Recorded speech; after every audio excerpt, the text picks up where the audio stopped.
You didn't land here by accident. Something in you, quiet, persistent, unexplainable, guided you to this moment, to these words, to this exact vibration. You've been looping the same inner movie, haven't you? Closing your eyes, imagining the vision of your future self, breathing it in, even feeling the spark of hope, and yet the outer scenery barely changes.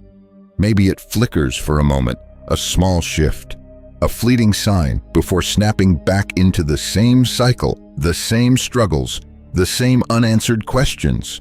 That's because you've been taught a half-truth. Vision without frequency is like sound with no speaker. It exists, but it never fills the room. You've been projecting pictures, while your essence still hums with the tune of waiting. And the cosmos, this living mirror, doesn't listen to your dreams as much as it listens to your resonance. Here's the hidden law: the field doesn't respond to your wish. It responds to your being. Not the words you chant, not the affirmations you stack, but the unspoken frequency carried in your heartbeat, in your choices, in the way you move through the quiet spaces no one sees. And this is where the real power lies.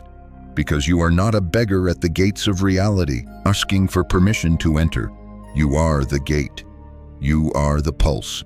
You are the origin point of the timeline you've been chasing. So tonight, right now, in this breath, you are invited to shift, not to wait, not to bargain, but to embody. The cycle of someday can end here. The loop of yearning can dissolve in this instant. Because the frequency of the life you've imagined is not distant. It is here, woven into the core of your being, waiting for you to stand as the transmitter. The invitation we left hanging in the air, the call to embody, leads directly into a deeper truth, the difference between wanting and being. You've glimpsed this difference before, even if you didn't have the language for it. Think about the way a radio works. You can twist the dial, hoping for your favorite song, but if you linger between stations, all you hear is static. Desire is static. Visualization without embodiment is static. It fills your head with noise, with fragments of a signal, but the song never fully arrives. Only when you align the dial with precision does the music pour through clear, strong, undeniable.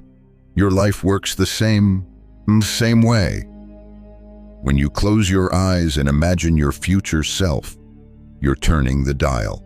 But the question isn't whether you can see the station in your mind, it's whether your whole system is transmitting that frequency in real time. The quantum field, that vast, unseen web of probability, isn't reading your wish lists.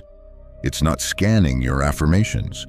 It's detecting the carrier wave beneath them, the subtle tone of who you are day after day. The field mirrors coherence, not imagination. This is why so many people stay trapped in cycles of hope and disappointment. They visualize abundance but carry themselves with the hesitancy of scarcity. They picture love but respond to tenderness with withdrawal. They imagine freedom but speak of life as though shackled. The signal sent is fractured, contradictory, unclear, and so the field echoes that confusion back. But when your thoughts, your emotions, and your daily actions send one unified message, then the dial clicks into place. No static, no distortion, only signal, only clarity. This is what some call alignment, others call coherence. But the essence is simple. The cosmos reflects not your fantasies, but your frequency. And here's the paradox: that most miss your signal is not determined by what you try to project during a 10-minute meditation session. It is shaped by the quieter patterns: how you breathe when stress arises, how you choose when no one's watching, how you speak about yourself in casual conversation. These are the frequencies that set the baseline of your transmission. So the question becomes, what baseline are you carrying? Are you broadcasting the hum of someday, always waiting for conditions to shift? Before you relax, before you feel worthy, before you allow joy, or are you transmitting the steady, unwavering tone of someone who already lives inside the reality they once imagined? Consider this: every word you utter, every reaction you choose, every subtle gesture of your body is like an instrument in an orchestra. If one plays out of tune, the harmony collapses. But when all play together, even softly, the music transforms the atmosphere. This is why visualization alone is incomplete. It paints the sheet music. Yes, but embodiment is the performance, and the field only dances when the song is played, not when it remains a sketch on paper. Imagine standing at the shoreline. You can see the waves forming on the horizon. You can picture them reaching your feet. But until the tide actually moves, until the ocean's rhythm synchronizes with your stance, nothing touches you. Embodiment is the tide moving in. It's the point where possibility washes over you as tangible reality. And so, friend, the challenge becomes less about dreaming harder and more about transmitting clearer, less about asking and more about aligning, less about projecting images and more about existing as the image itself. This is the signal beyond visualization, the shift from imagination to incarnation, from picture to pulse. And once you grasp this, you begin to understand why every moment, even the smallest, carries infinite weight. Because each moment is either reinforcing static or tuning you closer to the station of your becoming. And that brings us to the missing key that ties all of this together: embodiment. We left standing at the shoreline, watching the tide approach. The waves of possibility are there, but embodiment is what allows the water to finally reach your skin. This is the hidden key. Visualization without embodiment is like a seed never planted. It may contain infinite potential, but until it touches soil, it cannot sprout. You've been handed the blueprint, but blueprints don't build houses. Hands do, materials do. Embodied action does. Embodiment means living as though the reality you imagine is not only possible, but already yours.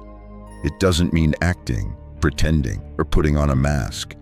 It means allowing your choices, your language, and your physical presence to resonate with the frequency of what you desire. Think of the field as a mirror.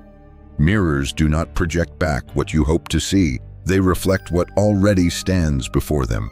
If you stand with doubt, the mirror reflects hesitation. If you stand with conviction, the mirror shines certainty. The reflection is never fooled by your words. It only shows your state. This is where most seekers falter. They cling to images of prosperity, but their daily posture communicates lack. They speak affirmations of love, but their nervous system contracts when intimacy approaches. They imagine expansion, but their breath shortens every time challenge arises. The field doesn't listen to the spoken desire, it mirrors the embodied truth. Embodiment is subtle, yet it changes everything. Notice how you walk into a room. Are your shoulders drawn in, carrying the story of waiting, apologizing, or hoping? Or do you step with presence as someone who already belongs, who has nothing to prove? That is the signal being broadcast in real time. And the beauty is that you don't need to transform your whole life overnight. Embodiment begins in the smallest of choices. The way you speak about yourself when no one is listening. The way you treat your body when you wake. The way you breathe through conflict or pressure. Each moment is a brushstroke, painting the portrait of your frequency. Here's the deeper secret: embodiment is not about faking until you make it. It is about remembering until you restore it. You're not creating a new self out of nothing. You are reactivating the self that has always been whole, always been abundant, always been loved. Conditioning has buried it under layers of scarcity, fear, and hesitation. Embodiment peels those layers away and lets your original signal shine again. Imagine gold hidden beneath clay. The clay convinces you it's just mud, heavy and ordinary. But as you chip away, the radiance emerges not because you manufactured gold, but because it was always there. That's embodiment. It's excavation, not fabrication. And with every small act of living as your future self, you teach your nervous system a new normal. The awkwardness you feel at first isn't proof of inauthenticity. It's the friction of reprogramming. Your body has been wired for the frequency of waiting. When you shift into the frequency of being, it resists, like muscles trembling during the first moments of a new exercise. That tremble isn't weakness, it's growth. This is why it feels like self-deception in the beginning, because the external hasn't caught up yet. But the field doesn't wait for external proof.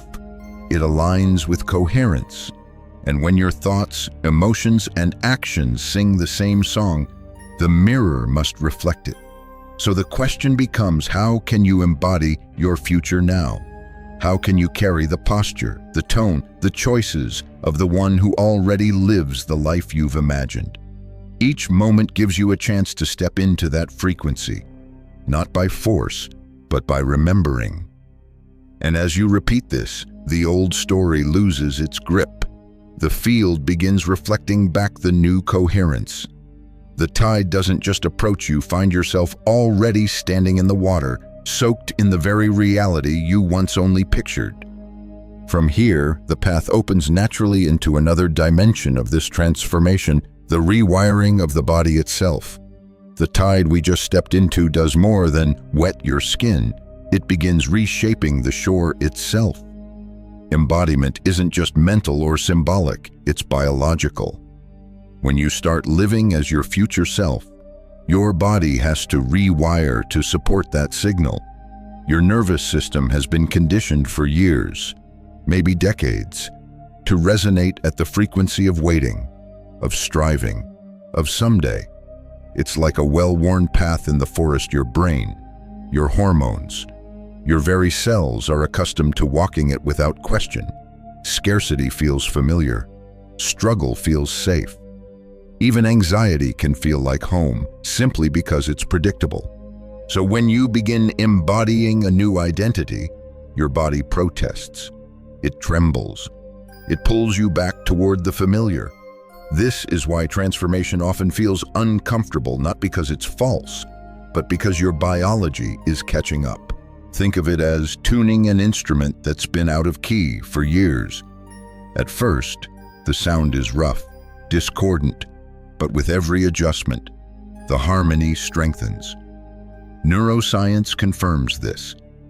Each time you choose the elevated response over the conditioned one, you literally carve new neural pathways.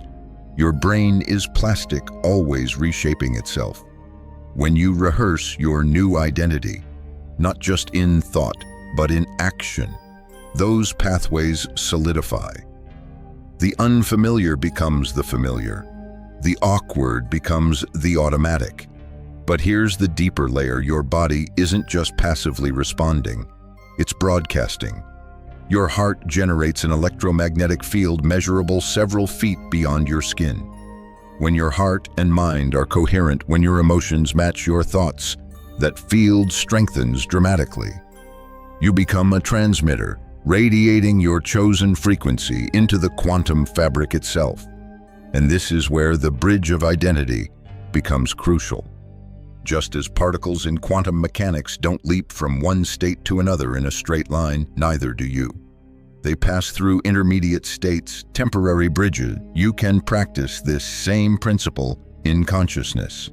Instead of leaping from scarcity to infinite abundance overnight, you embody a bridge identity. Someone learning to receive, someone practicing worthiness, someone opening to possibility.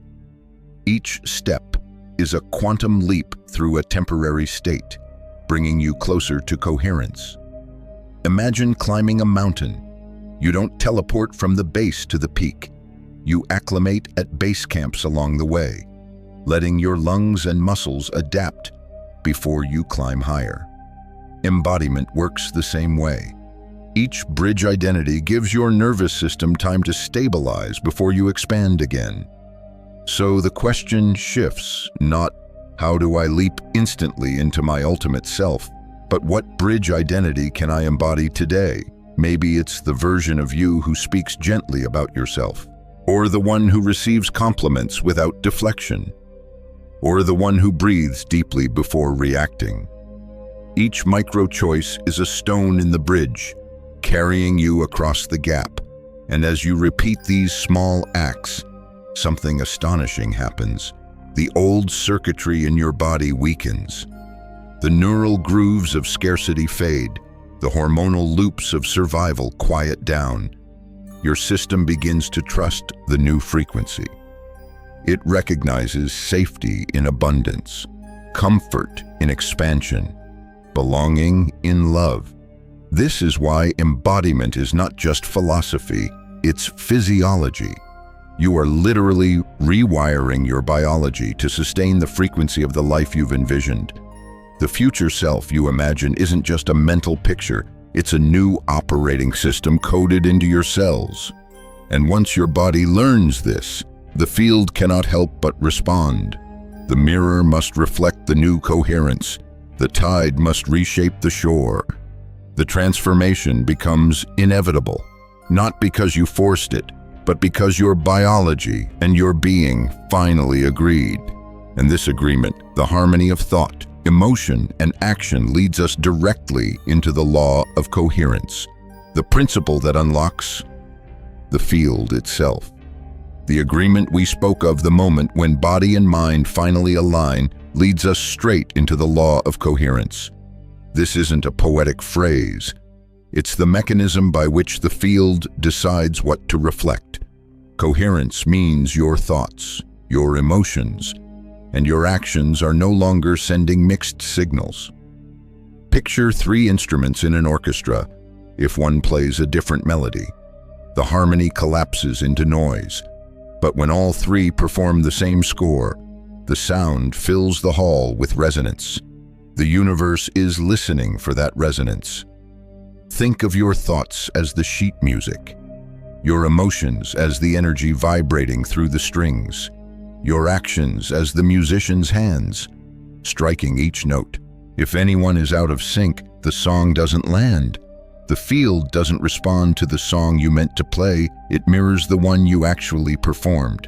This is why so many people feel disillusioned on their manifestation journey. They meditate on peace but carry bodies tense with survival. They affirm abundance but spend every day narrating lack. They script visions of love but flinch at genuine connection. These fractured signals create static, and the field echoes static back. But when coherence arises, the static dissolves. Suddenly, thought, feeling, and behavior speak the same language, and the field has no choice but to reflect it. This is the law not in the sense of human legislation, but in the sense of gravity. You don't argue with it, you align with it. Research confirms what mystics have whispered for centuries. When the brain and heart are coherent, when elevated emotions like gratitude or compassion pair with clear intention, the electromagnetic field around your body strengthens. Waves spread outward, measurable, detectable, undeniable, like dropping a stone into still water. Ripples radiate far beyond your sight, and the ripples return. They touch people, events, and probabilities you cannot see. They shift the timing of conversations, the doors that open, the synchronicities that appear. This is not wishful thinking. It is resonance. The field responds not because you commanded it, but because you harmonized with it. So the question becomes, how do you practice coherence? Not by forcing yourself to think positively while your body aches with anxiety, not by pasting affirmations over fear. Coherence begins by acknowledging the fracture, by noticing when your emotions contradict your thoughts, by breathing into the tension rather than pretending it's not there. Then, little by little, you bring them into alignment. You slow your breath until your heart rate steadies. You recall one reason, just one, to feel gratitude, until your body softens. You choose one action that matches the identity you're building, even if it's small. These micro-adjustments, repeated consistently, create resonance, and as resonance grows, your signal clears. The field hears one unified message, and like a tuning fork struck in one corner of the room, everything else tuned to that note begins to vibrate. People sense it without knowing why. Circumstances shift in ways that seem impossible to trace. Life itself begins to reorganize around your coherence. This is why mystics, saints, and scientists alike emphasize unity, not in dogma, but in frequency. Because when your inner orchestra plays in harmony, the cosmos doesn't just listen, it sings with you. And as this harmony deepens, something beautiful emerges: signs, symbols, synchronicities that confirm your signal has been received.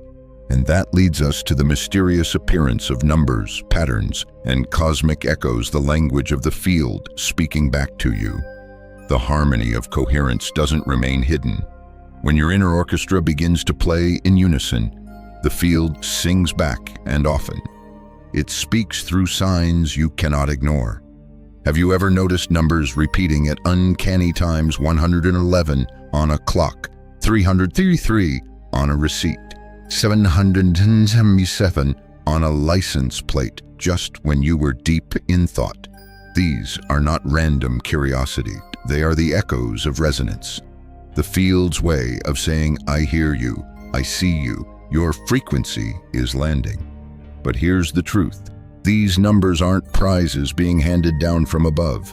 They're reflections of the alignment you've already achieved. Just as a mirror doesn't create your image, but reflects it. Synchronicities don't arrive to grant permission. They appear because your signal has become coherent enough for the field to mirror it visibly. Take 707, often revered as a number of spiritual harmony. Its sudden, repeated appearance isn't announcing a future gift. It's validating the present state. It says, you've entered the frequency. You're broadcasting clearly now. The number is an echo of your coherence, not a promise of something distant. This phenomenon has a scientific parallel: morphic resonance. The idea that once a certain pattern emerges in the field, it becomes easier to replicate, easier to perceive. When your frequency stabilizes, you tap into these broader information patterns, non-local, timeless, beyond cause and effect. The field begins to synchronize with you, and the universe speaks in symbols. But here's the subtle danger: many see these signs and interpret them as permission to stop the work.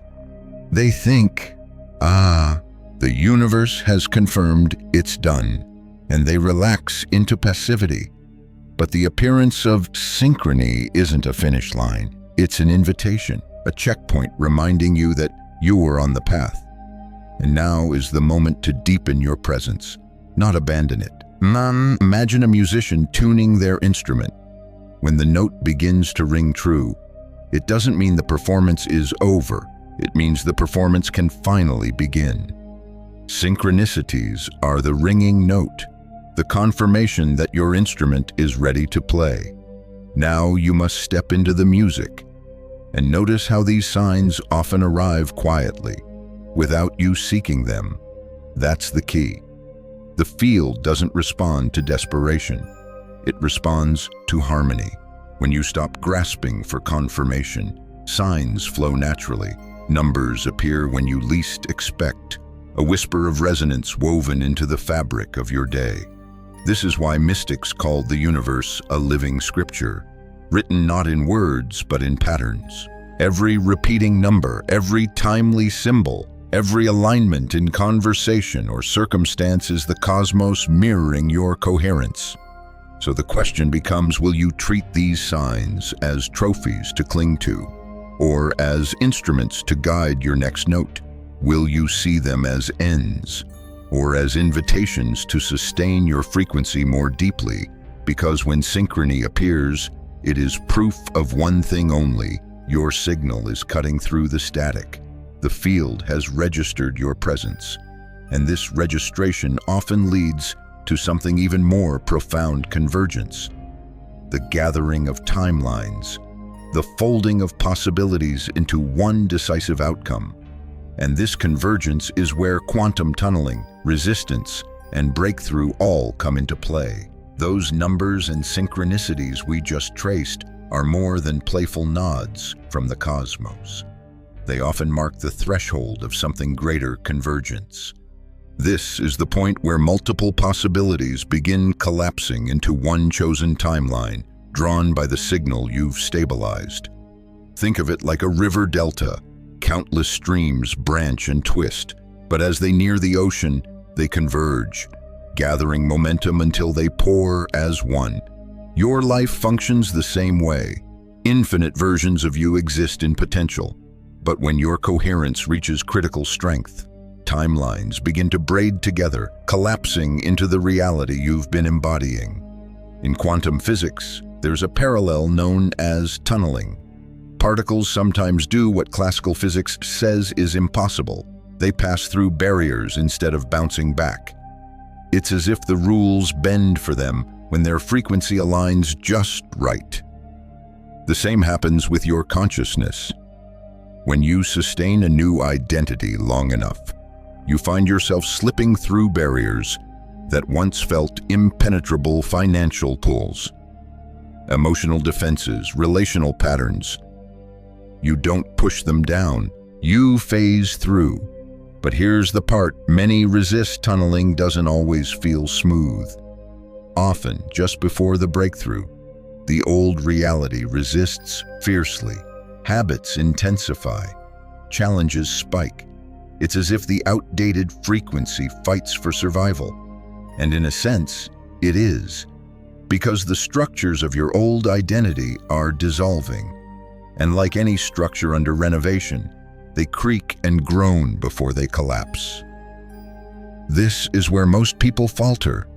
They interpret resistance as failure, thinking, the signs lied, nothing's changing. But in truth, resistance is evidence of convergence. The system is reorganizing. The chaos before the calm is proof that the tunnel is forming.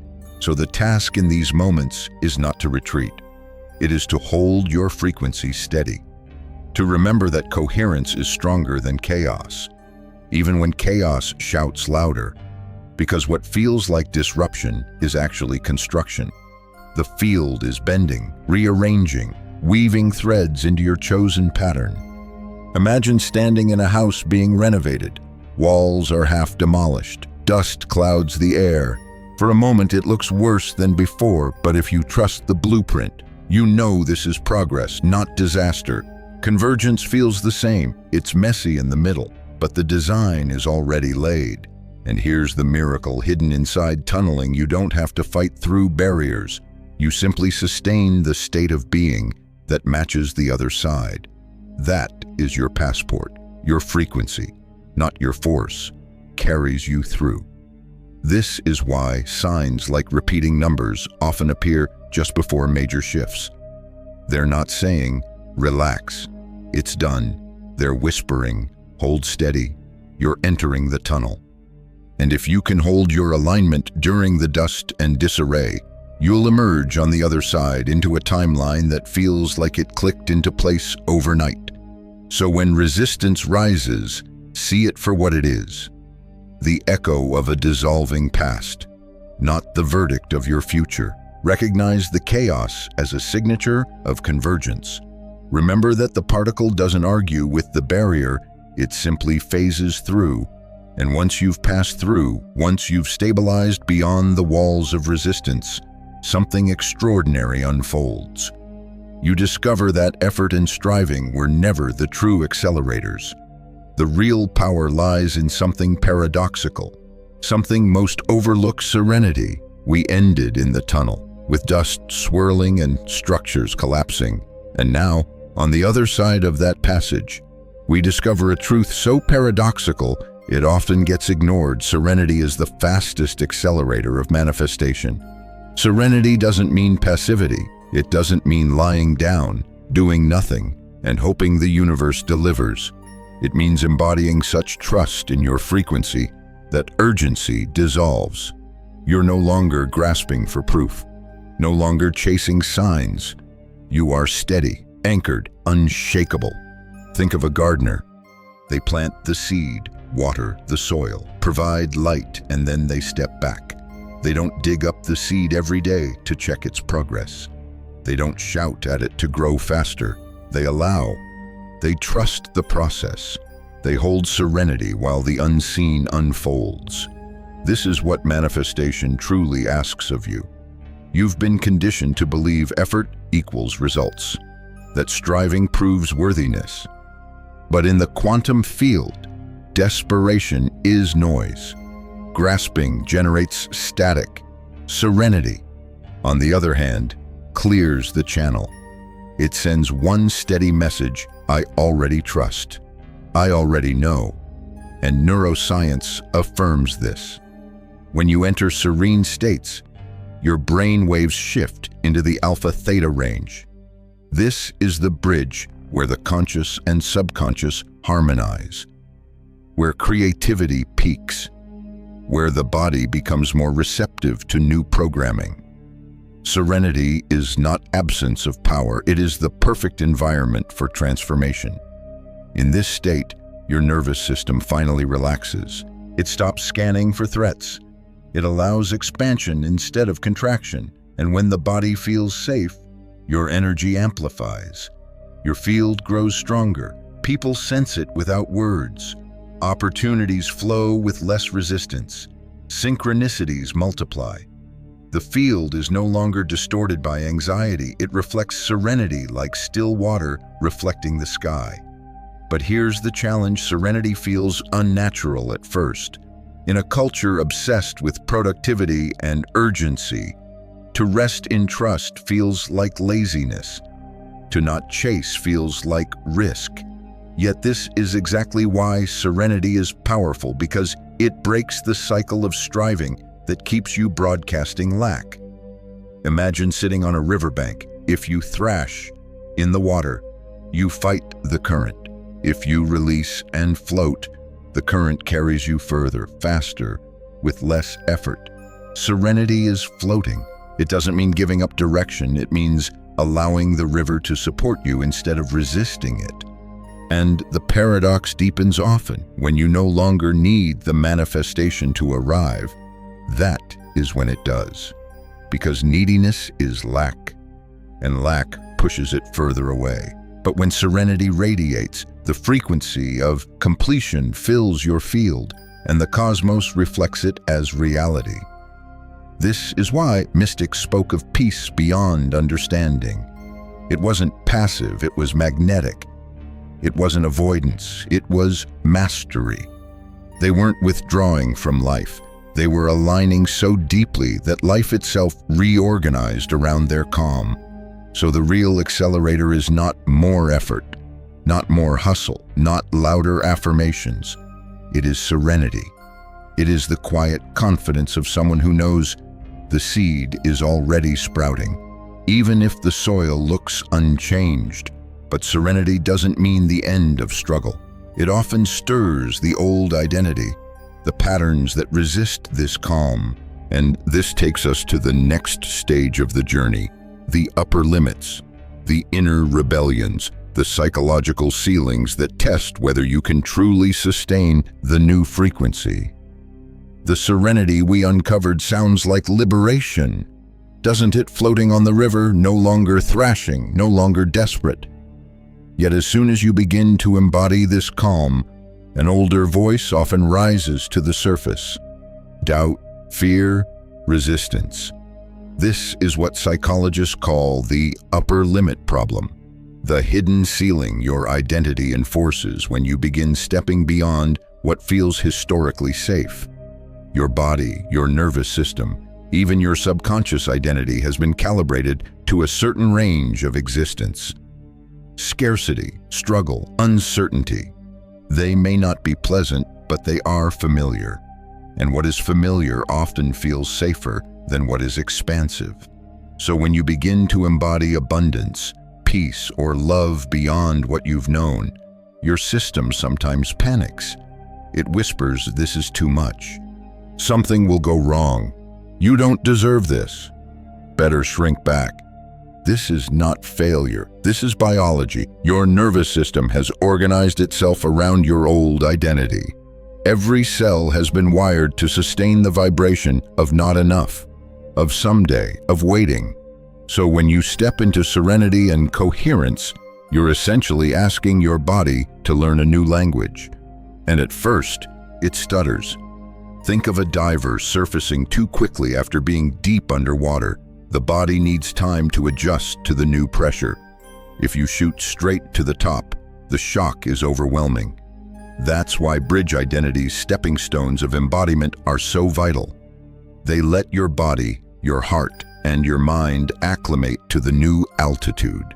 But still, even with these bridges, resistance emerges, old habits resurface, sabotaging behaviors creep in. You may find yourself picking arguments, doubting opportunities, procrastinating, or suddenly feeling unworthy of the very reality you've been calling in.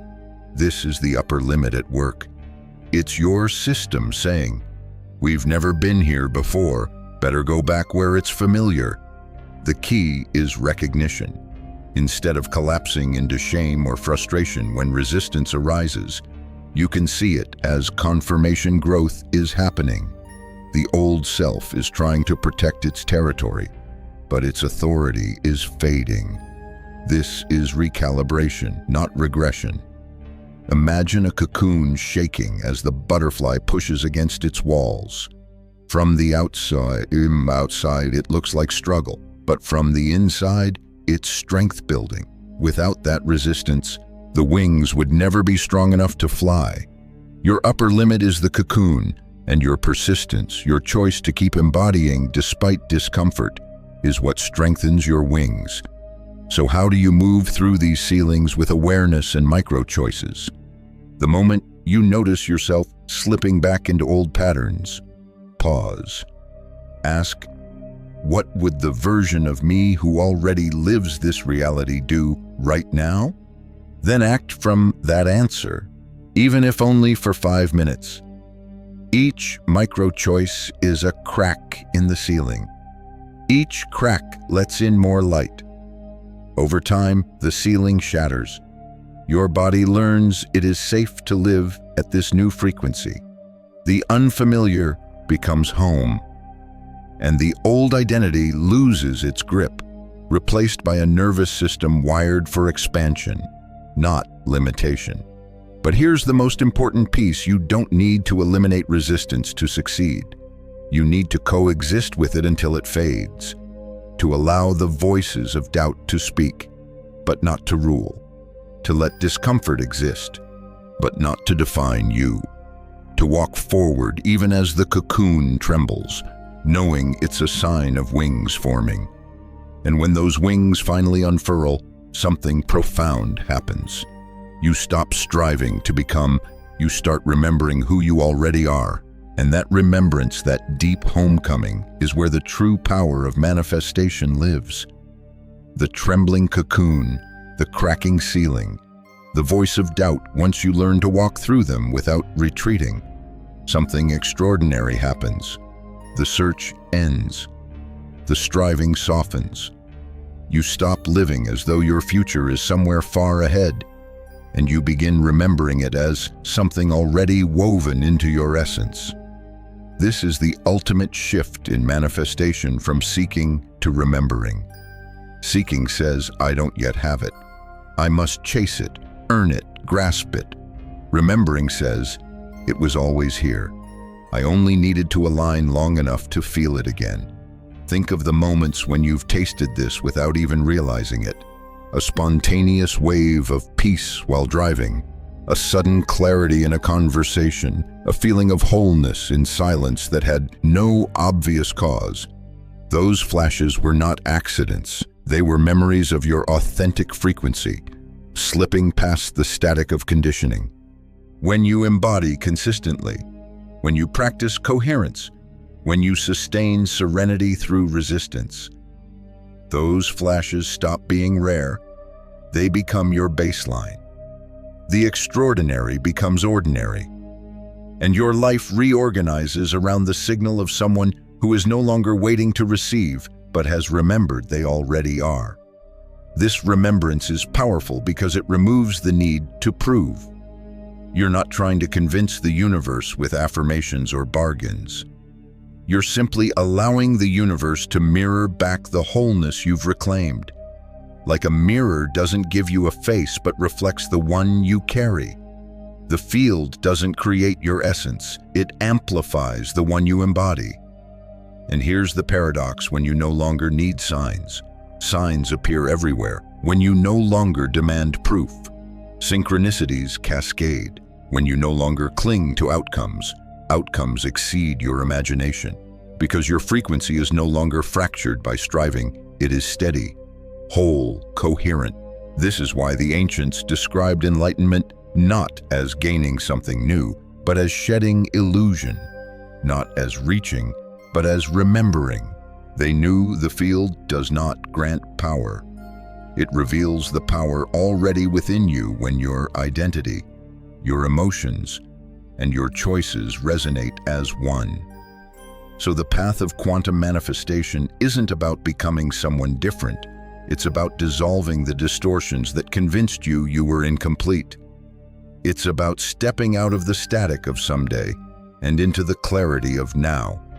It's about remembering that you are not a seeker, you are a transmitter. And when this remembrance settles into your nervous system, when it becomes the rhythm of your breath and the tone of your presence, reality has no choice but to reflect it. You no longer chase the life you imagined. You live it. You breathe it. You are it. And this remembrance, friends, is the true destination of the journey we've walked together, the moment when imagination dissolves into identity, when frequency becomes form, when the seeker disappears and the self remains. The remembrance we've just uncovered, the shift from seeking to embodying, leaves us in a quieter, deeper place, a place where the chase has ended and presence becomes enough. Take a breath with that. Notice how even the idea of already being softens your body. Your shoulders drop, your breath slows, and your nervous system feels safe again. This is the essence of coherence. It isn't loud or dramatic, it is steady. And steady signals are the ones the cosmos always reflects most clearly. So here you are, no longer reaching, no longer begging reality to confirm your worth, but resting in the knowing that you have always carried the frequency you sought. Every synchronicity, every sign, every convergence point was never about the world granting you something. It was about reminding you of who you already are. You don't need to rush now. You don't need to prove or persuade. The work ahead is simply to live in this frequency long enough for it to feel natural, to make serenity your home instead of a fleeting guest. Each day, each choice, each breath becomes another stitch in the fabric of your embodied self. And perhaps that's the real miracle, that manifestation isn't about creating a future, but about remembering your wholeness in the present, that the field doesn't reward effort, but mirrors coherence, that what you imagined as distant was never far at all. It was always humming within you, waiting for you to tune in. So as you leave this transmission, carry with you the quiet power of this truth. You are not on your way, you have arrived. The shift is not ahead, it is here, in your breath, in your being, in this moment. And if you feel resonance with these words, if something in you softened, remembered, or reawakened, hold on to that as proof that you are already living inside the frequency you once imagined. Not tomorrow, not someday, now.